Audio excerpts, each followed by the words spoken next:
Have you ever wondered where young black men got the idea of being gangsters? Where did they learn about drive-by shootings? And how did places like Detroit, Michigan get the name Murder City? This video is going to bring you up to speed on the history of gangsterism and how it was later encouraged to fester and grow in black communities to enrich the prison industrial complex. The first street gang to emerge in the U.S. was called the 40 Thieves in New York around the 1820s. The earliest gangs were largely Irish. After the Civil War, the Italians, and then Jewish gangs began to form in northeastern cities, particularly in New York. One notable gang was called Kosher Nostra, Detroit's Purple Gang. The Purple Gang was formed in the early 1920s by a notorious group of young Jewish thugs, primarily from Detroit's Lower East Side. The gang's name supposedly originated from the color purple, which was associated with royalty and luxury. They quickly rose to prominence during the Prohibition era when the production, sale, and transportation of alcoholic beverages were illegal. The gang capitalized on the lucrative opportunities presented by selling bootleg liquor. The Purple Gang established a significant presence in the illegal alcohol trade. They controlled key parts of the supply chain, from smuggling and production to distribution.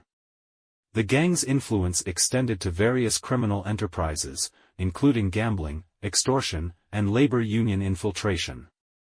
They were known for their ruthlessness and the brutal enforcement of their territory. The Purple Gang gained a fearsome reputation for their willingness to use violence to achieve their goals. They were implicated in more than 500 murders, often carried out with a level of brutality that shocked the public. Their ruthlessness earned them both respect and fear on the streets of Detroit. The Purple Gang left an indelible mark on the city's history and its association with organized crime. Their story has been the subject of books, documentaries, and even fictionalized accounts in popular culture. Unfortunately, Hollywood's romanticization of organized crime in movies and films has had a heavy influence on urban black culture. Many of the areas where the gangs lived in those days were called ghettos. Those ghettos were later occupied by blacks who migrated to the northeast and north-central urban cities during the Reconstruction era. It seems as if the evil deeds of the Irish, Italian, and Jewish gangs committed during the first half of the 20th century, were adopted by black gangs whose families moved into those same communities from the 1960s to the present.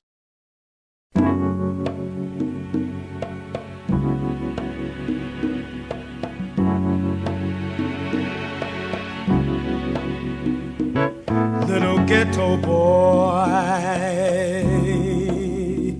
playing in the ghetto street. What you gonna do when you grow up and have to face responsibility? Will you spend your days and nights in a pool room? Will you sell cans of madness to the neighborhood? Little ghetto boy, you already know how rough life can be, 'cause you've seen so much pain and misery. Little ghetto boy,